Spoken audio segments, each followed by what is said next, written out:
toda mi presentación, porque vamos a tomar 1810, que fue el año de la Revolución, para de ahí en adelante poder considerar el inicio de este raconto histórico, y vamos a hacer muy breve y muy esquemáticamente un raconto histórico a partir de ese momento. Todo lo sucedido antes de 1810 va a quedar por fuera y para otra presentación, porque efectivamente hubo desastres, pero bueno, la era colonial no va a ser incluida en esta presentación.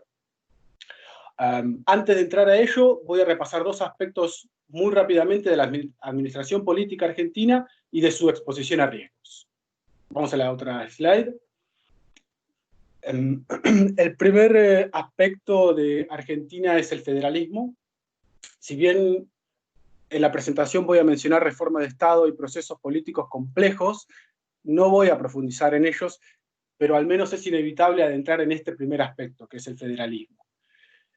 Argentina respeta el sistema político de federalismo, en el cual las funciones del gobierno están repartidas entre un grupo de estados provinciales que se asociaron y luego delegaron algunas competencias en la nación. Las provincias delegan varias funciones al Estado Nacional, por ejemplo, políticas de moneda, políticas migratorias, seguridad de ataques exteriores y algunas más. Sin embargo, las funciones de gestión de riesgo y respuesta de emergencia no son delegadas a la nación. Por lo tanto, cada provincia es autónoma en sus propias políticas públicas en este tema. Para quienes no conocen, al menos un poco la cantidad de provincias que tiene Argentina, ahí están listadas con sus ciudades capitales. Asimismo, también en este punto voy a mencionar que Argentina, el modelo de desarrollo argentino es altamente dependiente del sector agroexportador, extractivista y concentrado. Tenemos una frágil pero pujante sector industrial. Y asimismo también es importante, ya que vamos a hacer un recorrido histórico, destacar que la democracia argentina fue interrumpida por varios procesos militares, sobre todo durante el siglo XX. No voy a entrar en esos detalles, pero sí vamos a hablar bastante del aspecto militar de la defensa civil a través de los desastres que vamos a ver como ejemplo. Vamos al otro slide. Si bien tampoco profundizaré demasiado en los tipos de amenaza a los que Argentina está expuesta, en este caso seleccioné solo 3 mapas para poder hablar de la complejidad de la distribución de los riesgos de origen natural que tiene Argentina. En Argentina vamos a encontrar los tres típicos tipos de amenaza natural: geofísicos o geodinámicos, hidrometeorológicos y biológicos. A su vez, por supuesto, tenemos riesgos antrópicos y tecnológicos. Pero sin querer entrar demasiado en detalle sobre amenazas, porque eso daría para solo una presentación también, yo aquí presento 3 mapas para que vean cómo hacia el oeste, sobre la cordillera, tenemos toda la concentración de zonas sísmicas en Argentina. Hacia el este, y sobre todo de la parte central y hacia el norte, tenemos toda la zona de inundaciones, que en muchos casos tenemos en las zonas limítrofes con Brasil, por supuesto con Bolivia, Paraguay y Uruguay también. Y después el tercer mapa es el de fenómenos de remoción en masa, para que vean también cómo la distribución es totalmente desigual y podemos encontrar riesgo de remoción en masa a la vera del río Paraná, por ejemplo, en las ciudades de Diamante, donde hoy en día se están viviendo fenómenos de este tipo, y a la vez también zonas de altura, como las que están destacadas hacia el oeste, por sobre la cordillera de los Andes. Así que Argentina tiene una compleja distribución de riesgo de origen natural y a la vez tiene una compleja administración política basada en el federalismo. Entonces, a partir de estas dos características muy básicas que les doy, vamos a entrar a lo que es la institucionalidad en Argentina, cómo se fue construyendo a partir de la historia y cómo Argentina fue lidiando de alguna manera, sobre todo el Estado Nacional y los estados provinciales, con los desastres que le fue tocando vivir a lo largo de su historia. Vamos al próximo slide. Aquí me voy a detener un ratito antes de entrar a los ejemplos, a los desastres históricos que seleccioné. Este es un breve resumen de institucionalidad de las emergencias en Argentina. En esta línea de tiempo yo he dividido 4 grandes momentos. El primer momento, que abarca el siglo XIX, desde 1816, que es el año de independencia argentina, hasta las primeras 3 décadas del siglo XX.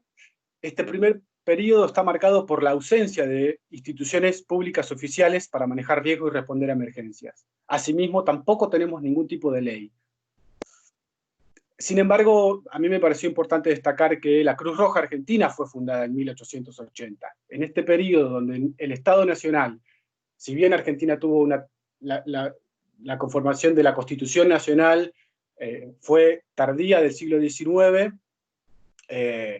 recién ahí es la conformación del Estado-Nación en Argentina, pero aún así, hasta 1939, como lo marca la línea temporal, no hubo ningún tipo de ni legislación ni institucionalidad respecto al tema, salvo por la Cruz Roja Argentina, que fue fundada en 1880, solo después, 17 años después de la creación de Cruz Roja en el mundo.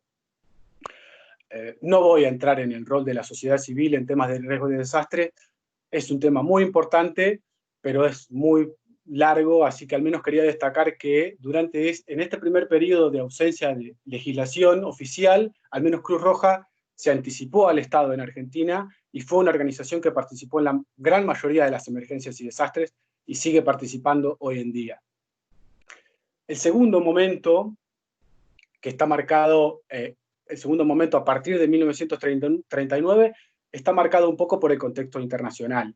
En el mundo las defensas antiaéreas pasivas se crearon alrededor de la década del 30 para proteger a civiles de ataques aéreos, que hasta ese momento eran desconocidos y empezaron a ser una nueva forma de destrucción y ataque en contextos bélicos. Poco a poco, a falta de organismos o agencias específicas para responder ante amenazas naturales, este tipo de funciones se fue sumando a las funciones y misiones militares. En el caso argentino, se sumó al Comando de Defensa Antiaérea Pasiva. Entonces, si bien en este periodo Argentina vivió democracias, los servicios de emergencia siempre estuvieron en manos de militares. Primero en manos del ejército, en manos de este Comando de Defensa Antiaérea, hasta 1969, que pasó a las órbitas del Ministerio de Defensa. Pocos años después pasará a llamarse por primera vez Defensa Civil, y finalmente en 1978, tras el terremoto de Caucete, que vamos a ver a continuación, se crea la Dirección Nacional de Defensa Civil y se planifica el Sistema Federal de Defensa Civil. Ya vamos a entrar también a eso con los ejemplos. Pero es importante mencionarlo porque fue muy significativo en este momento que se sentaran las bases del sistema y la doctrina, que tuvo 2 valores, la doctrina de defensa civil tuvo 2 valores de base, que fueron el valor de solidaridad y el valor de autoprotección. A la vez que marcó la federalización como su forma, porque el sistema por fin pensó e incluyó a las provincias para que empezaran a conformar sus propias defensas civiles provinciales, tanto a nivel provincial como a nivel local. Ya vamos a entrar también a eso con los ejemplos. El tercer momento, que un viejo amigo en protección civil llamó democratización, entonces decidí ponerle ese título a este periodo histórico, comienza con la separación del Estado militar impuesto en la última dictadura, pero se formaliza con la reforma de la Constitución de 1994. A nivel nacional, Defensa Civil pasa a llamarse Protección Civil con esta reforma constitucional, y deja de pertenecer al Ministerio de Defensa y pasa al Ministerio del Interior, bajo conducción, bajo la forma de Dirección Nacional de Protección Civil. Si bien el proceso de conformar las defensas civiles a nivel provincial ya había iniciado, luego de esta transformación en 1994, la ahora flamante Dirección Nacional de Protección Civil se puso al hombro un arduo trabajo de capacitar a provincias en legislación, institucionalidad y otros temas como planeamiento, metodologías de análisis de riesgo y demás. Debido a esta complejidad de que tenemos tanta cantidad de provincias y distintos tipos de riesgos naturales, el mapa de Argentina de realidades provinciales de legislaciones e instituciones es realmente muy, pero muy variado. Entonces podemos encontrar provincias que a partir de la década del 90 empezaron a conformar defensas civiles más fuertes y otras que demoraron 1 o 2 décadas en conformar su defensa civil a nivel provincial. Y todavía hoy hay lugares en Argentina que tenemos carencia de defensas civiles locales.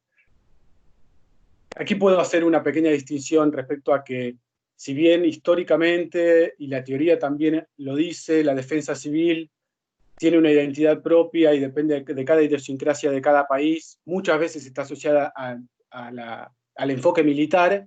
En Argentina, la defensa civil no necesariamente hoy en día es de enfoque militar, muchas veces se usa a modo de sinónimo de protección civil. En esta línea de tiempo también se puede ver en el año 1999 que en Argentina hubo un intento de conformar un nuevo sistema llamado Sistema Federal de Emergencias, abreviado SIFEM. No voy a profundizar en ello también por cuestiones de tiempo y porque fue una experiencia fallida. Lo único, me pareció importante sí mencionarlo porque todavía hoy se pueden encontrar en documentos, en artículos mediáticos y demás, cosas respecto a esa experiencia, y sobre todo porque la experiencia CIFEM involucró algunos cambios de legislación que recién se pudieron subsanar con la llegada de la Ley Nacional 27287, que es la que le da inicio al nuevo periodo, que es el periodo en el que estamos actualmente. Entonces, así llegamos al último periodo, que es el periodo de Sinagir. Argentina, hasta hace 3 años, seguía sin una ley que contemplara temas de riesgo, emergencias y desastres. Ni siquiera no había una ley nacional que tocara este tema, y todavía había que remitirse a la ley de 1939 de defensa antiaérea pasiva para poder encontrar desastres naturales, estaba escrito así, en las funciones de un organismo específico del Estado. En ese momento era, como mencioné hace un ratito, era el Comando de Defensa Antiaérea, un organismo militar.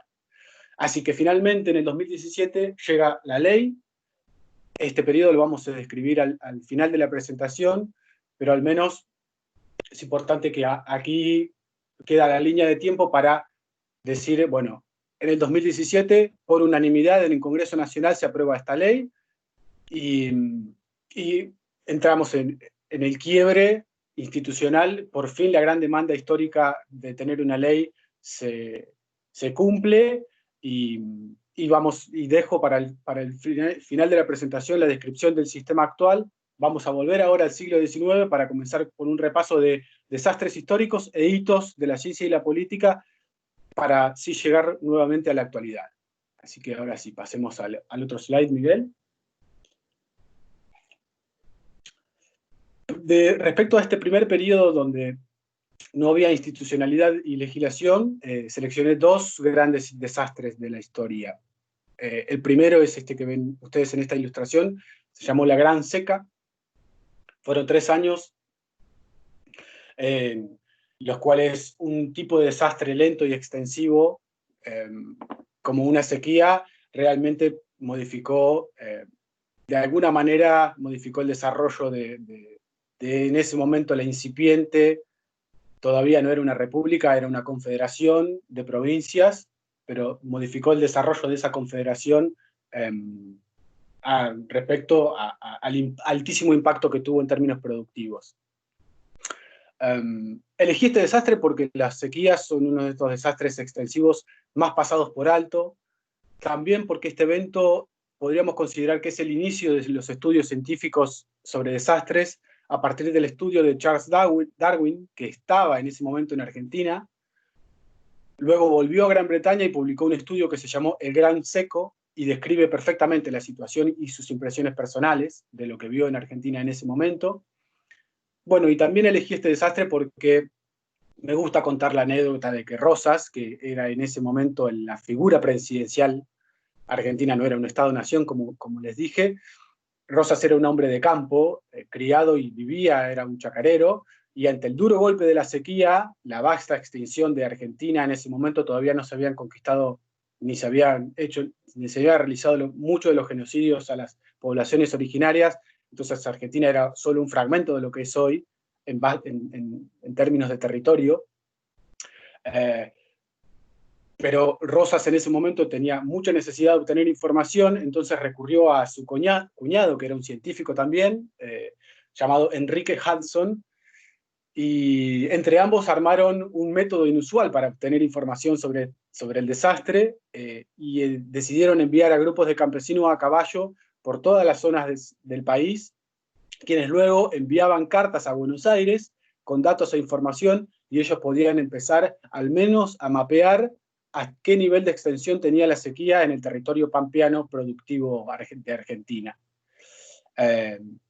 Esta ilustración no hace referencia hace referencia a la sequía, no es sobre la sequía, pero me gusta mostrarla porque se estima que fueron aproximadamente 2 millones de caballos los que murieron en ese momento, que era uno de los ganados más utilizados para todo el sector agropecuario, y muchos de los ganados migraban por motus propio hacia el río Paraná para poder tomar agua de tal nivel de sequía que había, pero morían a la vez ahogados. Entonces, las pinturas de las épocas respecto a la cantidad de caballos muertos o por deshidratación o por ahogarse en los ríos era impresionante.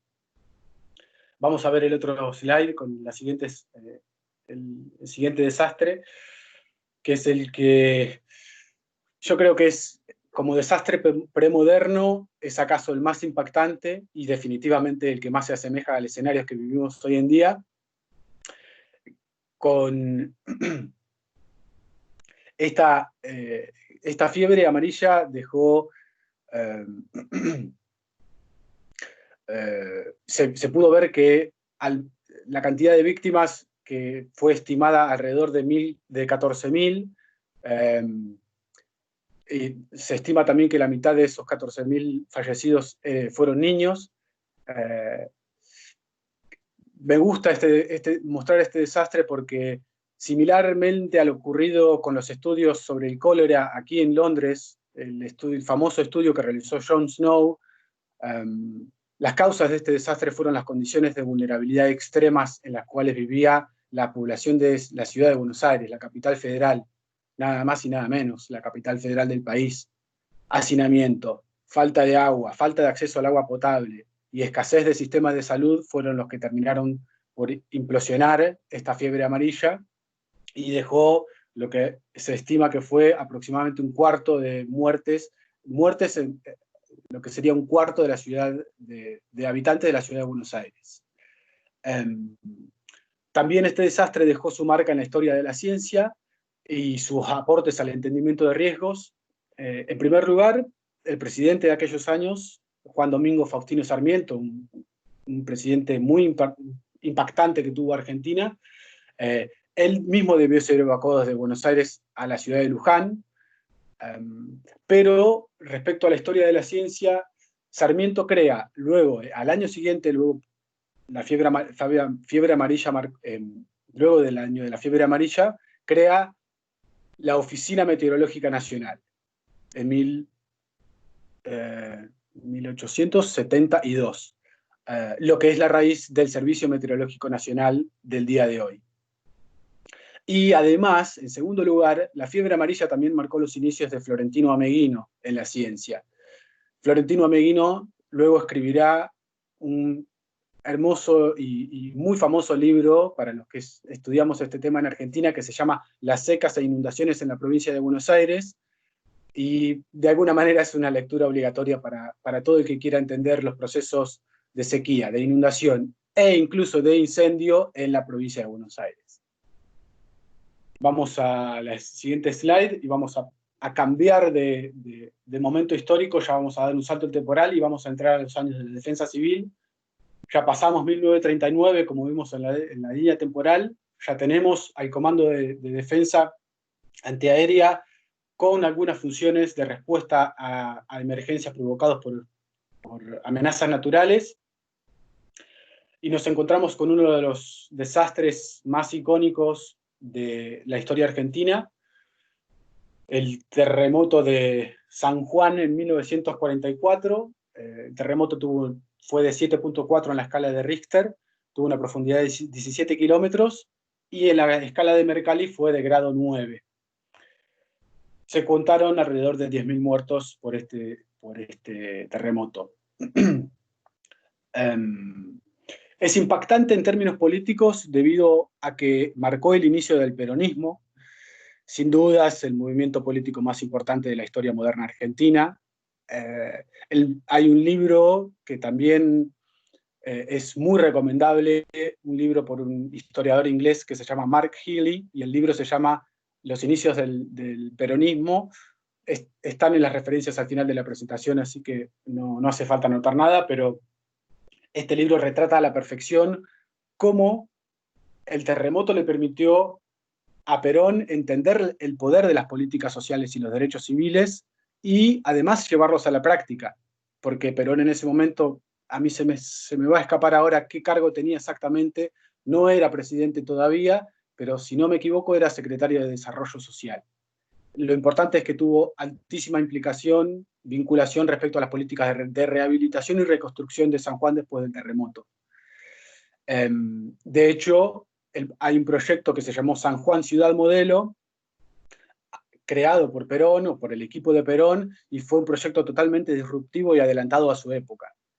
Y además este desastre también aporta al origen del peronismo, en tanto fue lo que permitió que el gran líder del movimiento, que fue el general Perón, conociera a la otra gran líder del movimiento, que fue Eva Duarte, porque se conocieron en un evento de recolección de donaciones para las víctimas del terremoto. Así que fue un desastre que marcó definitivamente la historia política argentina.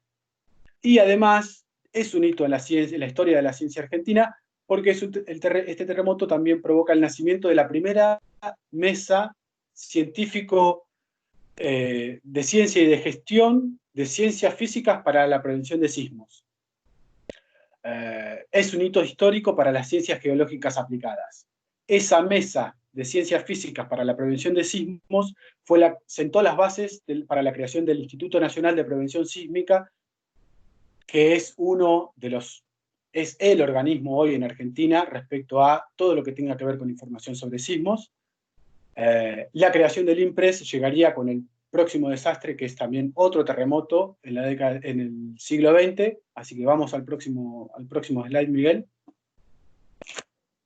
El INPRES entonces es una consecuencia de este nuevo terremoto, que fue manejado directamente por gobiernos militares. El gobierno militar ya en 1977, Argentina estaba bajo la última dictadura cívico-militar, y fue quienes estuvieron a cargo ya con la dirección, en este momento todavía no era Dirección de Defensa Civil, pero ya sí con Defensa Civil dentro del Ministerio de Defensa, manejaron la respuesta y la rehabilitación de este terremoto, que fue también muy significativo. Así que dos hitos de este desastre fueron la creación del INPRES, finalmente como instituto, y la creación del Sistema Federal de Defensa Civil, que de alguna manera, con la creación de la Dirección Nacional de Defensa Civil, impulsó el sistema federal a las provincias por fin a que empezaran a pensar que este tipo de... ¿Hola?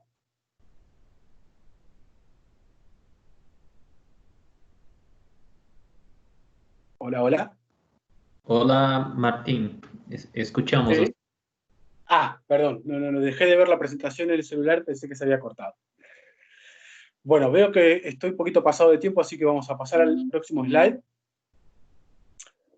Voy a abrir yo la presentación acá porque ya no la veo en el celular, así que el slide 10, ya vamos a pasar al próximo momento,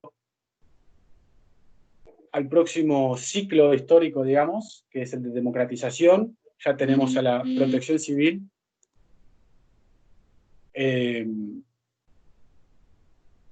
Y el próximo evento es la inundación de Santa Fe, que fue la primera gran prueba, no solo para una provincia, sino para el sistema que se había empezado a conformar después del terremoto de Caucete.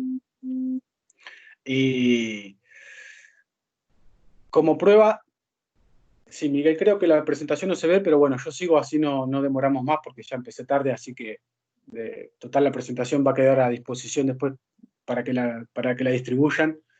Al menos no me quedo sin dar los datos que tengo para compartirles. La inundación de Santa Fe del 2003 fue la gran prueba, como les decía, para el sistema y para la nación, para la Dirección de Protección Civil Nacional. Los datos que podemos ver, los siguientes datos hablan por sí solos. Hubo 23 muertos oficiales, pero al menos hubo 5 veces más de muertos confirmados. Un mes y medio antes de esta inundación se avisaba que la crecida del río Salado podía suceder, o sea que fue totalmente previsible. Las defensas de la ciudad estaban inconclusas, los terraplenes estaban a medio hacer,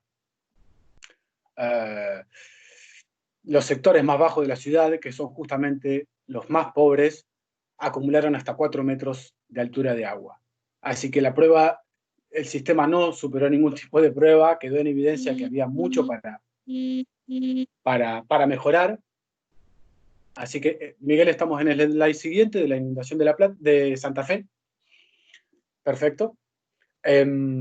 Así que bueno, este desastre me gusta mostrarlo porque tan solo 8 años después, la ciudad de Santa Fe, que fue el gobierno de la ciudad de Santa Fe, recibió el premio Sasakawa por su nuevo sistema de gestión de riesgo y continúa siendo hoy una de las provincias más avanzadas en legislación, institucionalidad y recursos en Argentina.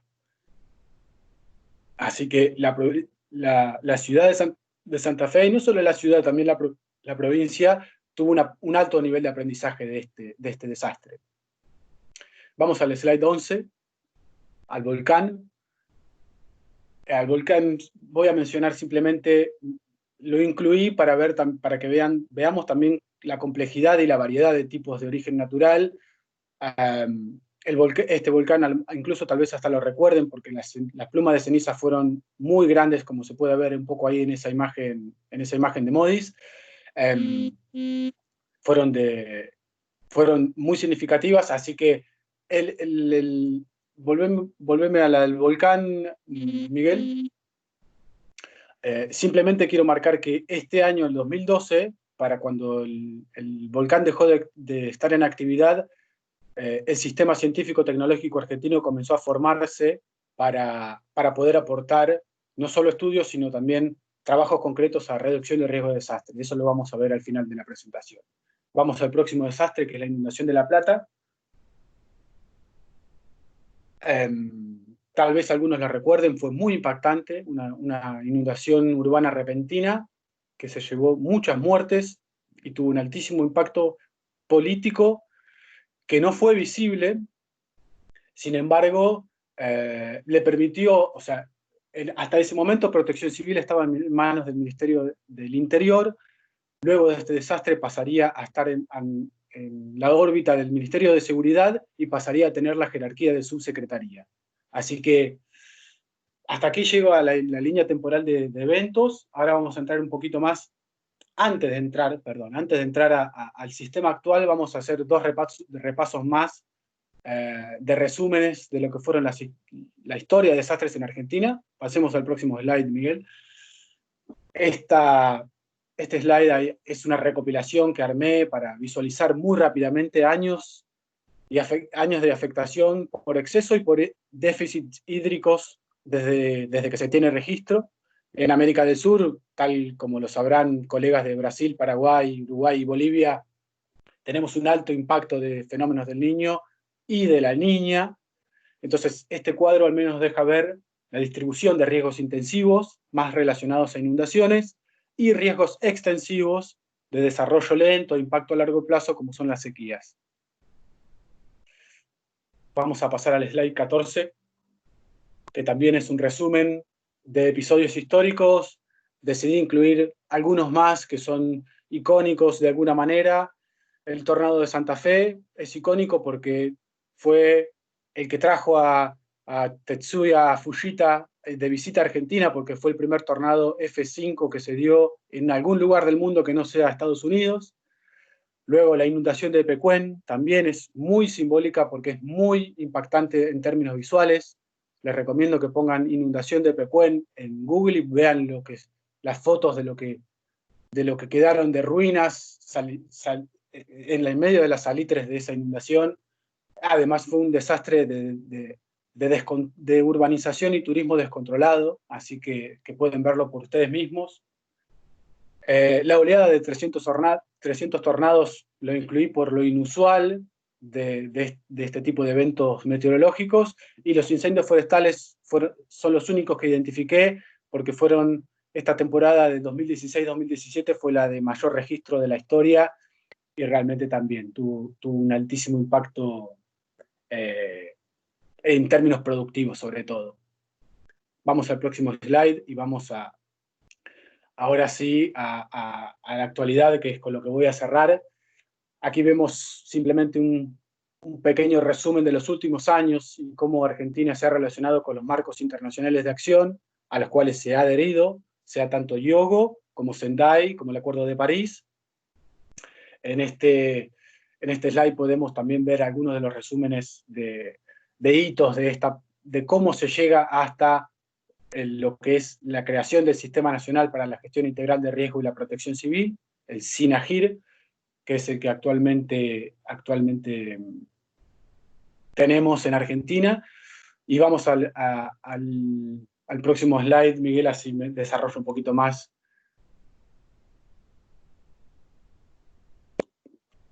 Cómo funciona el SINAGIR y bueno, de qué manera está conformado hoy el sistema argentino. El SINAGIR básicamente está compuesto es un sistema, entonces tiene a una secretaría ejecutiva, que es la que lleva todos los trámites administrativos.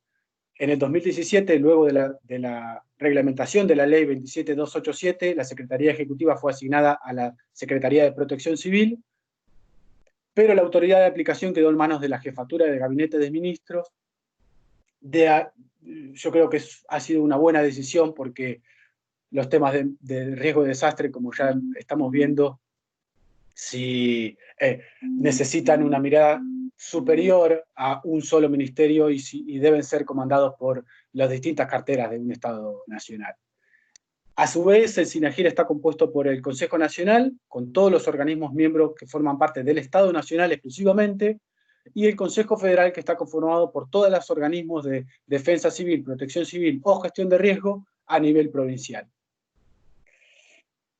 Muy rápidamente eso quisiera también mencionar, luego de todos los hitos de la ciencia que hemos repasado, que Argentina también, luego de la erupción del volcán del Cordón Cauche en 2012, y luego de esa intención de los propios organismos de conformar para aportar a temas de reducción de riesgo, Argentina el Ministerio de Ciencia creó la red de organismos científicos técnicos, que se abrevia como Red GIDCIT.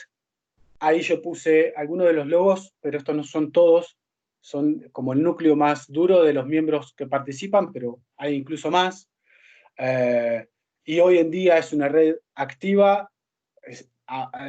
Hace unas poquitas semanas se volvió a activar porque Argentina tuvo un cambio de gestión a fin del año pasado, entonces hay un nuevo inicio, pero la red continúa trabajando con estos organismos científicos de base.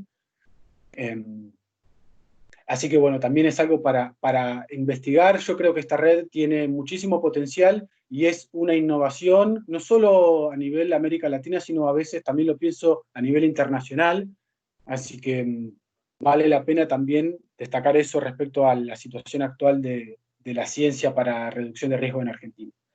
Y vamos a cerrar con las observaciones finales, que simplemente no voy a redondear mucho más de lo que he escrito ahí.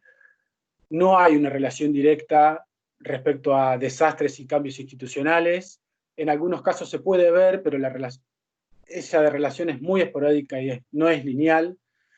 La creación de SINAGIR es un punto de inflexión. Por fin Argentina tiene una ley nacional, cuenta con un sistema, y la actual crisis que estamos viviendo yo creo que lo pone a prueba.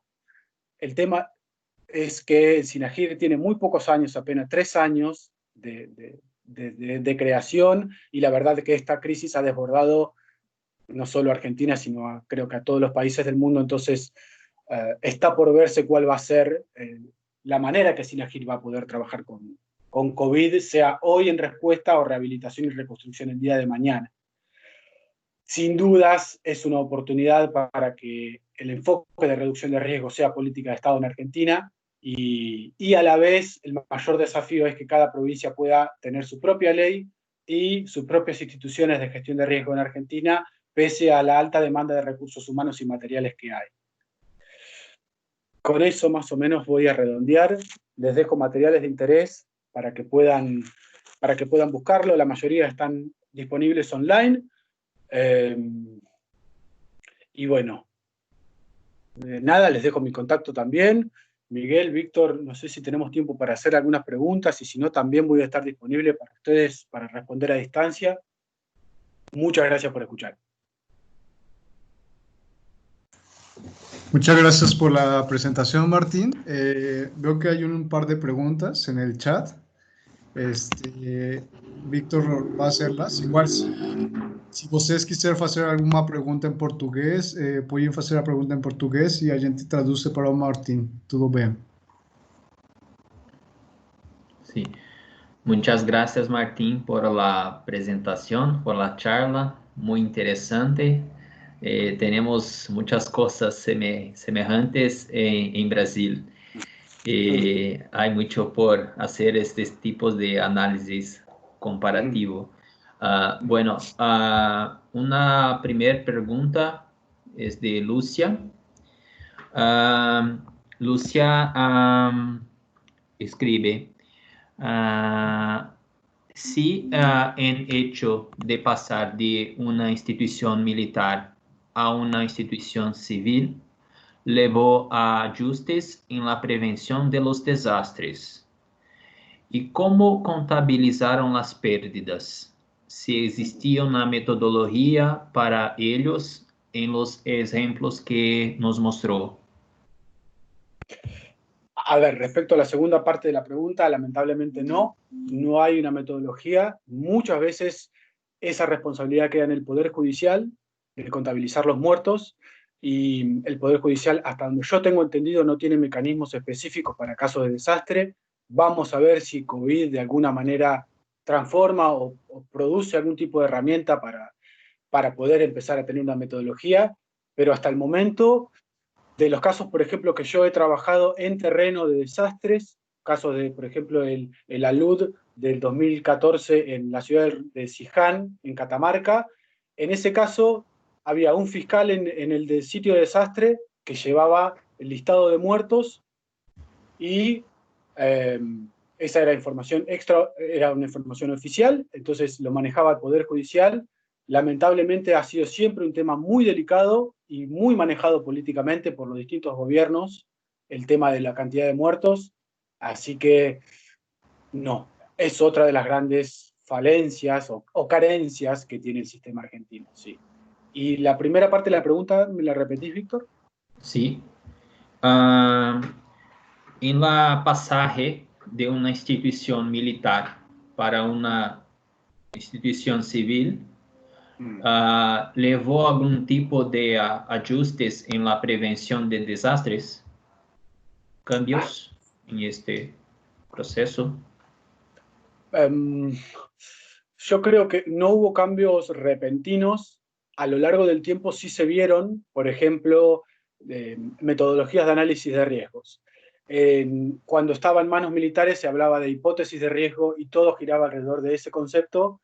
Cuando pasó a manos civiles, directamente se empezó a hablar de escenarios de riesgo y se consideraron todas las variables de vulnerabilidades que muchas veces en el enfoque militar no se tenían en cuenta. Pero no fue un cambio abrupto. De hecho, llevó un tiempo también que el cambio, que pasara de manos militares a manos civiles, el mayor cambio que implicó fue que el enfoque militar era casi exclusivamente respuestista, vamos atrás del desastre, y las manos civiles comenzaron a empezar a trabajar en temas de prevención. Eso creo que fue la mayor diferenciación que se puede hacer de un paso a otro. Sí. Otra pregunta que está asociada a esta primera pregunta. ¿Existe asistencia financiera para las poblaciones socialmente vulnerables afectadas por desastres? ¿existe algún tipo de ayuda ofrecida por la Seguridad Social? Bien. Respecto a lo último, temas de seguridad social, depende de cada evento. Muchas veces el Estado Nacional ofrece algún tipo de subsidio, ayuda, créditos incluso para el sector productivo, pero depende siempre de cada tipo de evento. Con el SINAGIR se crearon dos fondos, el Fondo Nacional de Emergencia, FONAE, y el FONGIR, que es el Fondo para la Gestión del Riesgo. El FONGIR está directamente asociado, o sea, destinado a la función del sistema, o sea, que es un fondo para invertir en el sistema para poder desarrollarlo, y el FONAE es un fondo reservado exclusivamente para casos de desastre. O sea, sucede algo, el Estado Nacional cuenta con ese dinero para poder asistir a la provincia. De cualquier manera, debo recordar que Argentina, por ser un país federal, el primer responsable de lo que sucede en el territorio es el municipio y la provincia. Entonces, la provincia es la que tiene que hacer algún tipo de primera ayuda financiera, económica, al municipio o la localidad afectada. Muchas veces se encuentra sobrepasada y recurre a los fondos que puede ofrecer el Estado Nacional. Pero básicamente así es como funciona todo lo que tenga que ver con transferencia de fondos y demás. Sí. Otra pregunta es de David Torres. ¿Se ha detectado algún momento histórico en el cual la sociedad civil, organizada o no organizada, haya representado un cambio importante o haya jugado un papel fundamental en la gestión de riesgo de desastres?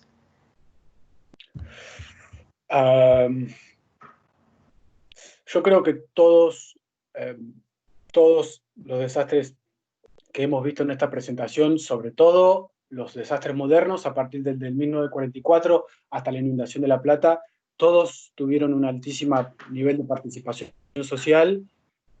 David me pregunta en este caso por la sociedad civil organizada, así que tengo que apuntar directamente a los últimos dos desastres, a la inundación de Santa Fe y a la inundación de La Plata.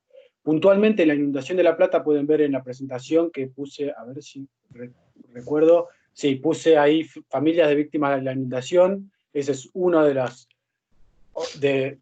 asociaciones civiles que surgió después de la inundación, como tantas otras. La verdad que Argentina, la sociedad argentina es una sociedad muy solidaria y tiene un alto nivel de organización en momentos como estos, así que yo haría énfasis sobre todo en este último desastre, en la inundación de La Plata, para poder decir tuvieron una altísima responsabilidad en todos los procesos, sobre todo los que tuvieron que ver con la justicia, para hacer justicia y para reclamar, porque el Estado Nacional tuvo varias carencias, no solo en la respuesta, sino después rehabilitación y reconstrucción de la ciudad de La Plata y la ciudad de Buenos Aires también. Sí. Gracias, Martín. ¿Y cómo hablamos de las organizaciones no gubernamentales? ¿Podría hablar un poco sobre el trabajo de Nexo? Sí, sí, claro. En principio, Nexo fue creada para, yo creo que seguir un poco nuestras locuras, gente de ciencias sociales que trabaja este tema, después de haberse formado con la gran escuela que fue la Red en América Latina, encontrábamos que no teníamos espacios, entonces Juan Ignacio Manchiola, que es el director ejecutivo de Nexo, fue el que tuvo la idea de crear una ONG exclusiva para trabajar cobertura periodística y medios, y el rol de los medios en el tema de riesgo de desastre.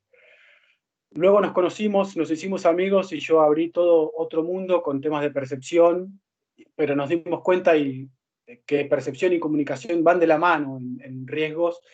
Entonces empezamos a planificar a planificar sobre todo arte, cultura de desastres, historia, cosas que en Argentina muchas veces no se encuentran en registros públicos, no se encuentran en las memorias. Finalmente, la organización nunca creció demasiado, quedó en un equipo muy chico de geógrafos, comunicadores y ciencias políticas y social y sociología, y trabaja mucho en base a proyectos. Si sale algún proyecto, nos juntamos, hacemos un equipo para tal proyecto y trabajamos. Hemos tenido posibilidad de trabajar con Cruz Roja Argentina, por ejemplo, para hacer un mapeo de acciones territoriales. El último gran proyecto que tuvimos fue con la oficina de Buenos Aires Resiliente. Trabajamos en mapeo de villas y situaciones de vulnerabilidad. Más luego es un espacio de encuentro. Hoy, por lo menos así está funcionando hoy. Yo estoy en Londres, Nacho está en La Plata, el resto del equipo está por lugares de Argentina o América Latina. Entonces, cuando hay alguna idea, algún proyecto, nos encontramos, planificamos, trabajamos y luego cada cual vuelve un poco a hacer lo que se encuentra haciendo. Así que en la web pueden encontrar, Nexo tiene su propia editorial que se llama RENA, viene de RENA, que era una agencia de noticias especializada en desastres, que era una agencia argentina, en la cual Nacho ya trabajaba. Hoy no existe más RENA, pero se transformó en una editorial que tenemos en Nexo, así que Nexo siempre está abierto a conocer más profesionales del tema, a publicar cosas que la gente quiera publicar, a trabajar en diseño o a hacer experimentos locos sobre cultura y riesgo y desastres. Es un poco un espacio de juego mientras no estamos trabajando en eso, y si hay un proyecto, a trabajar. Sí. Martín, yo he compartido el link de la cuenta de Nexo en Twitter y también el link de ebook Riesgos al Sur. En este ebook Riesgos al Sur, usted tiene un capítulo muy interesante sobre la cuestión de los incendios forestales en la provincia de Córdoba. ¿Podría hablar rápidamente un poco sobre esta parte de la gobernanza de incendios forestales? ¿Cómo es? Sí, hay algo, a ver, ese capítulo lo empecé a escribir estando en Córdoba trabajando en el aspecto reactivo del desastre. ¿Hay algo puntualmente que te interese saber? Por ejemplo, los tipos de vulnerabilidad. Bueno, en principio, ese desastre, esos incendios agarraron a Córdoba en un momento anticipado. Todavía no se esperaba que la temporada de incendios comenzara. Yo no recuerdo en este momento que las variables meteorológicas, si había anticipado un poco, las temperaturas habían anticipado las condiciones para incendio o no lo recuerdo, pero al sistema en sí lo encontró en un momento bastante delicado por falta de preparación, básicamente. Los incendios se esperaban para un mes después la temporada, y estos agarraron a la provincia de Córdoba de una manera un poco imprevista. Luego también en ese momento Argentina tenía, hoy en día, el sistema de manejo de fuego, que es la organización nacional que trabaja la respuesta y la prevención de incendios. En ese momento era autónoma. Hoy pertenece no solo a SINAGIR, sino que también al Ministerio de Seguridad. En ese momento, al ser autónoma, no tiene oficina propia en la provincia de Córdoba, entonces fue gestionado, los recursos federales fueron gestionados desde un lugar que no fue Córdoba. Eso complejizó la respuesta a los incendios. Luego, ¿qué más? Protección Civil en ese momento también colaboró mucho. Yo me encontraba en ese momento viviendo en Córdoba, en la ciudad de Altagracia. Estaba haciendo en ese momento trabajos de geografía con la Comisión Nacional de Actividades Espaciales, entonces decidimos activar el charter. Yo a partir de después de ese momento me convertí en el punto focal por 4 años de Argentina para la organización Disaster Charter. No sé si la conocen. Es todo lo que es teledetección e información satelital para respuesta a emergencias que tengan los distintos países. Es una organización internacional. En ese momento se mapeó casi a tiempo real, no a tiempo real porque dependíamos de cuándo pasaran los satélites, pero recuerdo llenar formularios enteros de qué tipo de recursos necesitábamos de teledetección para poder planificar la respuesta, los combates a los incendios, y a medida que iban pasando los satélites, sobre todo los satélites, no los ópticos porque estaban totalmente cubiertos por humo, pero estaban pasando los radar, Entonces íbamos planificando un poco a ver hacia qué lugares se podía llegar a mover los incendios y cómo, de alguna manera, responder, y más que nada la logística, poner los recursos a donde podíamos esperar la propagación de incendios. Así que yo creo que en términos de vulnerabilidad, el mayor desafío fue en términos de capacidad. Sí, no estaba en el lugar porque nos agarró en ese momento imprevisto, y bueno, y las comunidades, si bien Córdoba es una provincia que suele tener incendios forestales, en ese momento también las comunidades se encontraron un poco improvisando una respuesta a los incendios, sí. Sí, Martín, aún a respecto de este caso de su capítulo de incendios forestales, Lucia, que es colombiana, está en Brasil estudiando el tema, tiene una duda porque usted también habla de la pobre comunicación social de riesgo, ¿sí? En este desastre. ¿Usted considera que hubo algún cambio en la parte de comunicación social de riesgo en la nueva ley o no? Hay algo que es muy destacable. Me olvidé de ponerlo en los materiales de interés, así que después lo podemos compartir de otra manera. Después de la inundación de 2013 de La Plata, hay un organismo que se llama Defensoría del Público, que pertenece al Estado Nacional. Ese organismo llevó a cabo una investigación sobre cómo los medios de comunicación hicieron cobertura sobre el desastre de La Plata, sobre la inundación, con muchas de las características que ya conocemos. Pero ellos fueron a fondo y analizaron por qué el periodismo es amarillista, solo prende la cámara cuando el agua está acá y apaga la cámara cuando se hacen políticas de prevención, cuando se hacen proyectos de solidaridad y demás. Esa investigación terminó en un producto muy bueno y muy recomendable, que se llama Guía para Coberturas Responsables ante Desastres y Catástrofes. La autoría es de la Defensoría del Público. Después se lo podemos compartir, o mismo ahora yo lo puedo tuitear en Nexo para que les quede más o menos alguna referencia. Yo creo que esa guía, esa investigación, marcaron una nueva era de lo que debería ser la cobertura mediática de desastres y la comunicación social de riesgo también en Argentina. No, en términos concretos y prácticos, no ha cambiado demasiado la lógica y las prácticas de los medios de comunicación en Argentina, pero sí hay ahí un análisis muy profundo, e incluso hay una guía, porque el trabajo comienza con 10 puntos, desde la protección de los periodistas en terreno y en medio de los desastres, hasta las responsabilidades éticas que tienen las bajadas de producción. Ese diagnóstico es muy concreto, es muy recomendable, así que yo creo que eso es lo que más podría aconsejarles en términos de significado. Eso es lo más importante que se me ocurre para comentarles, sí. Sí, gracias Martín. Las personas están compartiendo los sitios de las informaciones que usted está hablando, entonces tenemos un gran material. Hay una otra pregunta de Raquel. ¿Cómo funciona la prevención de desastres en términos de programas educativos en Argentina? Por ejemplo, ¿hay un trabajo del Ministerio de Educación o esto es algo que la Protección Civil está haciendo acciones de educación para prevención? ¿Cómo es? No, a ver, no hay una planificación a nivel nacional, no que yo conozca.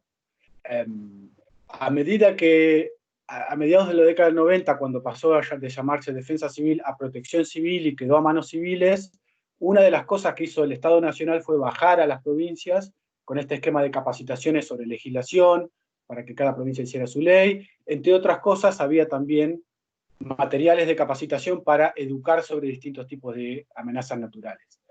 ¿Por qué? Porque en Argentina, como vimos, la distribución de riesgos es muy desigual y es muy compleja y muy diversa. Entonces, no tiene sentido que el Ministerio de Educación haga una planificación para educar sobre prevención de sismos cuando en Argentina hay 6 provincias que están solamente afectadas o que pueden ser afectadas por sismos. Entonces, hay muchas iniciativas a nivel provincial, entonces hay ministerios provinciales de educación que tienen trabajos de capacitación para escuelas, para docentes y para distintos tipos de alumnos de distintas edades. Eso se puede buscar. En este momento no me acuerdo de ninguna, pero yo empezaría buscando por la provincia de Mendoza y la provincia de San Juan.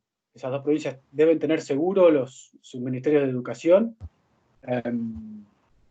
Y después, no, en materia de prevención de desastres es donde más hay que invertir. Lo sabemos, Argentina sigue mucho las lógicas de lo que pasa en el resto del mundo. No se previene, no se trabaja en sensibilización. Argentina está considerado un país, mal considerado un país de bajos riesgos. Espero que esta presentación haya servido para mostrar que no solo por la complejidad, sino también por los niveles de frecuencia y recurrencia, Argentina es un país de alto nivel de riesgos, pero todavía impera una lógica, por lo menos hasta hoy impera una lógica reactiva. Respondemos a desastres. Hay que trabajar en prevención, hay que trabajar en comunicación, se están sentando las bases, el SINAGIRE de alguna manera es también un hito en ese sentido, hay instituciones nuevas respecto a mitigación, prevención, pero falta tiempo, faltan recursos humanos, falta coordinación, articulación. Yo creo que sí, por ahí están los mayores desafíos. Sí. No sé si Miguel tiene preguntas. Tengo un comentario solo. No sé si podrías profundizar un poco en el capítulo del libro que has escrito y que el link se ha compartido aquí, sobre la importancia de la identificación de las necesidades locales, ¿no? Que sean de fácil acceso y de rápida comprensión. En cuanto a tu experiencia, por ejemplo, en el caso de los incendios, por ejemplo, que está más enfocado. Si tienes alguna cosa así más para contribuir en ese sentido. Sí, a ver, yo en este momento se me escapa también a la memoria cuán efectiva fue y cuán suficiente fue la cantidad de recursos para responder a los incendios. Yo en esta presentación injustamente dejé afuera a un gran actor en respuesta a emergencia, que son el sistema de bomberos en Argentina. El sistema de bomberos en Argentina es monstruoso, es gigante, cada municipio tiene su cuartel de bomberos, muy organizado, tiene una historia, muchas veces de generaciones de familias. Los bomberos son uno de los grandes responsables de que cada vez que sucede algo tengamos al menos un brazo reactivo en el lugar respondiendo, haciendo lo que pueda, pero respondiendo. En el caso de los incendios en Córdoba, yo no recuerdo cuán suficientes fueron los recursos de los municipios, eso se me escapa. Pero de alguna manera Córdoba es una provincia muy fuerte en términos de recursos y demás, tiene fuertes recursos de manejo de fuego. A mí me parece fundamental que la alocación de recursos en términos de respuesta tenga que ver vaya de la mano con diagnósticos, digamos. En protección civil tenemos el enfoque táctico y el enfoque estratégico. Uno realimenta al otro, digamos. El táctico, que es el operativo y el logístico, el de respuesta, siempre está alimentado por el estratégico. Y el estratégico es el que puede proveer un diagnóstico. Para todo lo que tenga que ver con necesidades locales, no tiene ningún sentido mandar recursos por mandar, algo parecido a lo que pasa con donaciones, mandar donaciones por mandar, sin un diagnóstico y una identificación de cuáles son los recursos de respuesta, en este caso, digamos, no sé, dotaciones de bomberos que necesitamos, distribución de esos bomberos, tipo de equipamientos a los incendios y demás. Y eso, toda la parte de análisis estratégico, es algo que falta. Falta mucha metodología no solo de análisis de riesgo, sino de análisis de vulnerabilidades, falta metodología a nivel local, a nivel provincial. La parte estratégica es la parte donde nos falta recursos humanos, experiencia, propias metodologías respecto a la idiosincrasia argentina y no importar cosas de, no sé, bueno, la FEMA probó esto en Estados Unidos, este tipo de planilla de evaluación de daños, vamos a proveer esto. No, hagamos algo propio, que lo hagan las comunidades. No hay nada como el conocimiento local para reducir riesgos. Entonces, fomentar ese tipo de cosas que tienen que ver con el análisis de riesgo y los procesos estratégicos, me parece que es lo más importante. Pero de nuevo, es todo a desafío futuro, me parece. Ligado con ese grupo de bomberos, preguntan, antes de que vayamos con las siguientes preguntas, si son un grupo voluntario o son parte del sector militar. Ah, sí, no, eso es... gracias por la pregunta, porque yo no sé, se me escapó de no mencionar a los bomberos en la presentación y realmente es un actor que merece el mayor de mis respetos y quisiera al menos de explicar cómo funciona, así muy breve. Bomberos en Argentina está dividido en federaciones y asociaciones. Están en todo el país. Lo que se llama federación son como provincias a nivel provincial y asociaciones son los bomberos a nivel local. Tanto las federaciones como las asociaciones de bomberos son todas voluntarias. Cada bombero no cobra por lo que hace, tiene su trabajo, es profesor, es, no sé, camionero, tiene su propio trabajo, pero suena la sirena de bomberos en su ciudad y sale corriendo al cuartel a ofrecer su servicio y a salir a responder a un incendio o a cualquier otro tipo de emergencia. Entonces, el sistema de bomberos es casi exclusivamente voluntario, pero a medida que las fuerzas de seguridad argentinas se fueron profesionalizando, tanto la Policía Federal como yo no me acuerdo, la Policía Bonaerense, pero bueno, la Policía Federal seguro tiene su propio equipo de bomberos. Los bomberos de la Policía Federal sí son pagos, son rentados y eso es un trabajo y son recursos federales. Se pueden mover por cualquier lado del país donde fueran necesarios.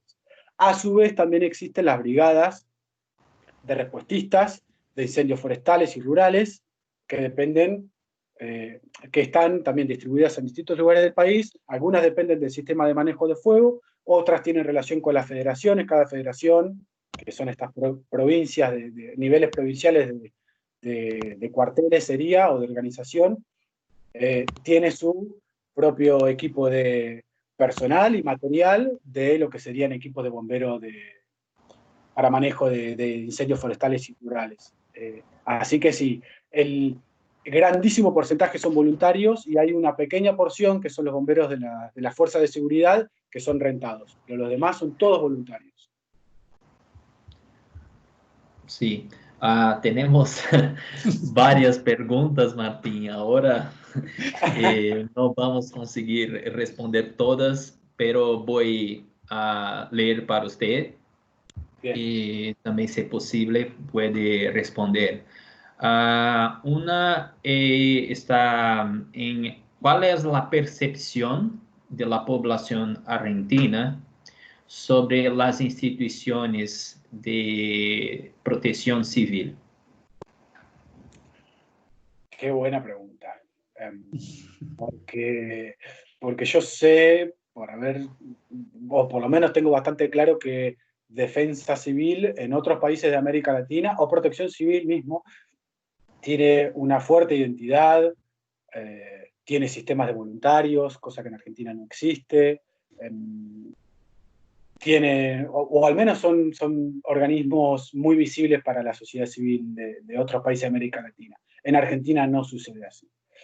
Es muy raro que, digamos, la protección civil a nivel nacional es un organismo casi desconocido por el argentino promedio, un ciudadano común y corriente. Asimismo, también las defensas civiles o protecciones civiles locales siempre son muy chicas. La mayor parte de las veces están situadas dentro de los cuarteles de bomberos o mismo están ocupadas. La defensa civil de una ciudad de la provincia de Buenos Aires o de la provincia de Misiones es una persona y es el jefe de cuartel de bomberos, pero también es el jefe de defensa civil. Por eso el desarrollo de legislación local y de instituciones locales es es lo que realmente puede hacer fuerte un sistema de protección civil, es el sistema de abajo hacia arriba. Fortalezcamos lo local, lo provincial, pero la percepción de la sociedad argentina respecto a protección civil, yo diría que es una percepción casi de desconocimiento, realmente. Mismo en la inundación de La Plata, no se habló, es casi imposible encontrar la responsabilidad de cuáles fueron las tareas de protección civil en esa inundación, o en cualquier otro desastre. Realmente es un organismo que el Estado Nacional, hasta la ley 27287, era un tema que estaba en el fondo del cajón, y así también estaba el organismo, al fondo del cajón. Así que hoy en día yo creo que protección civil no se asocia a desastres, no se asocia y bueno, habrá que invertir en eso, en esa identidad, y en la identidad de lo que es el Sistema Nacional para la Gestión de Riesgo, en el SINAGIR, y en la identidad de lo que es protección civil, para que sea más conocido. Y bueno, como un poco la conclusión que llegué en esta presentación, es decir, que el enfoque de reducción de riesgo sea política de Estado, también involucra ese tipo de cosas, visibilizar a los organismos que trabajan en esto, y bueno, y dejar de esquivarlo de alguna manera. Sí. Martín, tenemos otras preguntas, pero voy a hacer un síntesis, ¿sí? De los diferentes tipos de desastres en Argentina, ¿cuál es que ha causado más pérdidas económicas?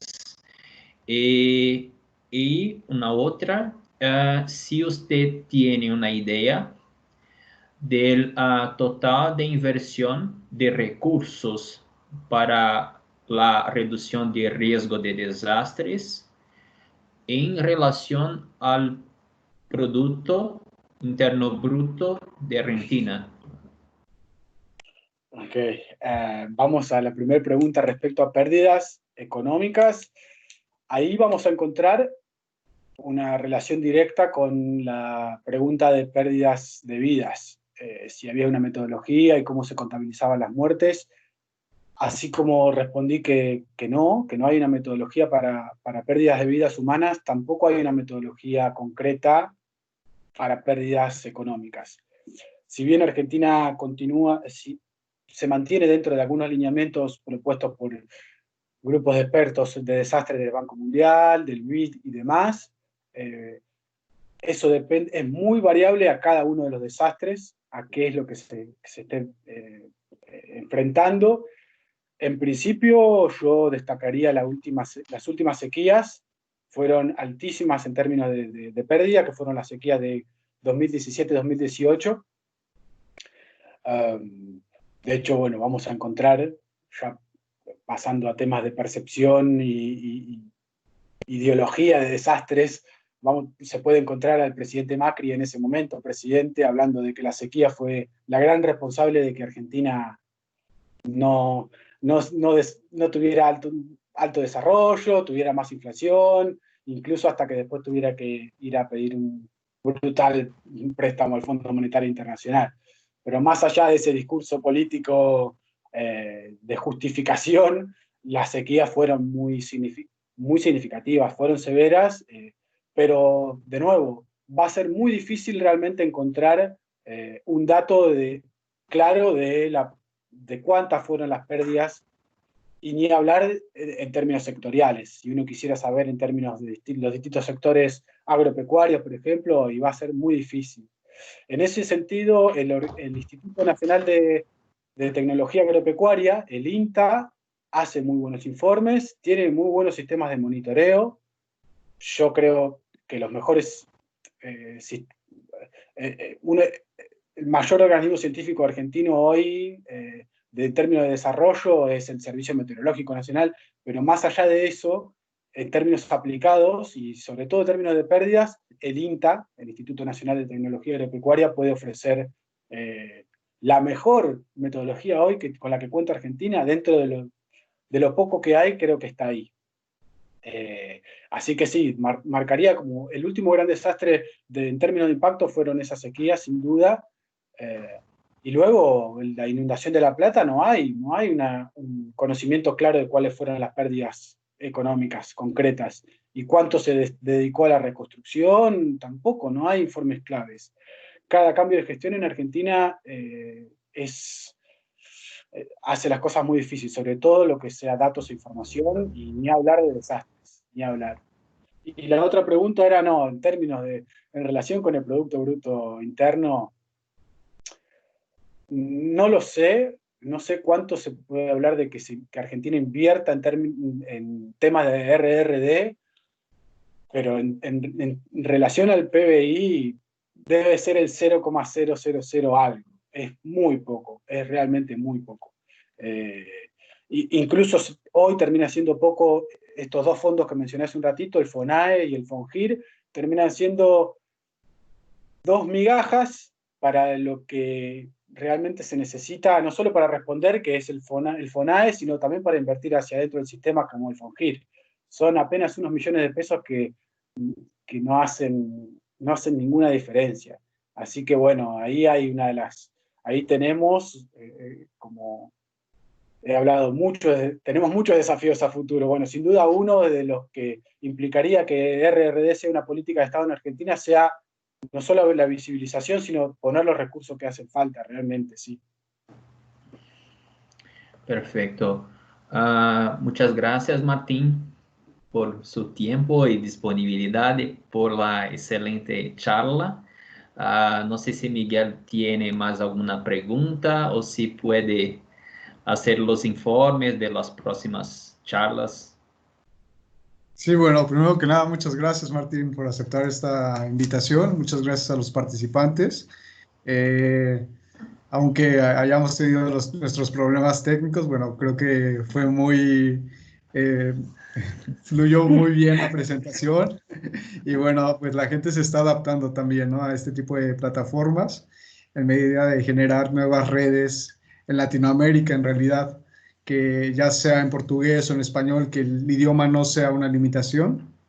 Y bueno, para nosotros es muy importante como grupo y yo creo que como personas que están participando también, yo creo, me atrevo a decir que si están aquí es porque tienen un gran interés también en los temas y en saber ya sea de su país, que tal vez tengan participantes de Argentina, pero puede ser que tengamos de otros países.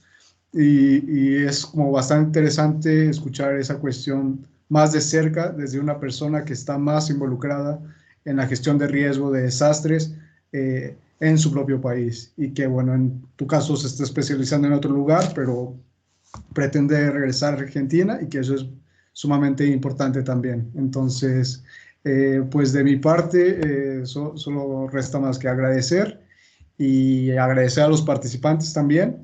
Y bueno, con respecto a los siguientes webinars, tenemos uno el miércoles, que están todos invitados. Por favor, si no recibieron el correo, chequen su spam, porque muchos correos estuvieron yendo para el spam, que fue otro de los problemas técnicos que estábamos experimentando. Y bueno, la idea es seguir con esta serie de webinars que está siendo organizado por diferentes investigadores jóvenes, ¿no? Que estamos trabajando en la reducción de riesgos y que está siendo liderado por Víctor Marquesini, que es como que el orientador de este grupo, ¿no? El supervisor de este grupo. Entonces, pues bueno, eso es todo de mi parte y pues si tienen alguna duda, creo que pedían tu correo, Martín. No sé si lo podrías compartir para que te contactaran por ahí. Está al final de la presentación, está mi correo de UCL. Con ese es suficiente por lo menos para que me contacten por cualquier cosa, y si no, a través de ustedes también pueden escribirme. Perfecto. Yo lo voy a compartir y listo. También en su Twitter, Martín. Sí, el Twitter es el de Nexo, es el que yo uso, así que es... ahí también figura, @NexoRRD. Ahí van a encontrar. La web está bastante desactualizada porque va dependiendo un poco de cosas que hagamos y gente que vaya proponiéndonos cosas para hacer, pero el Twitter es algo que se mantiene muy activo, así que ahí nos podemos encontrar y podemos compartir cosas también.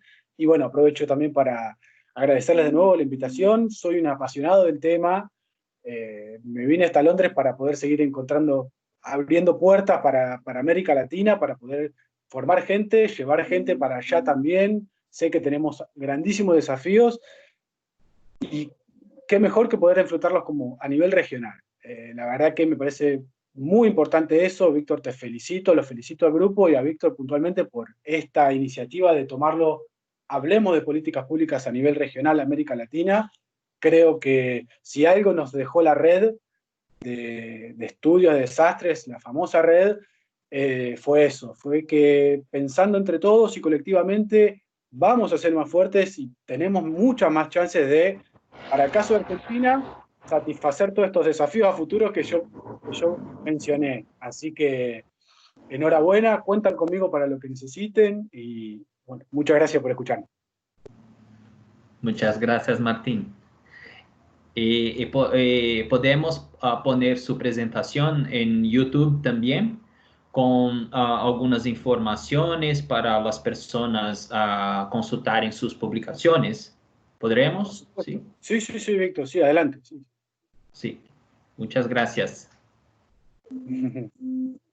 Perfecto, gracias a todos. Hasta luego. Quedamos en Gracias. contacto. Chao, chao.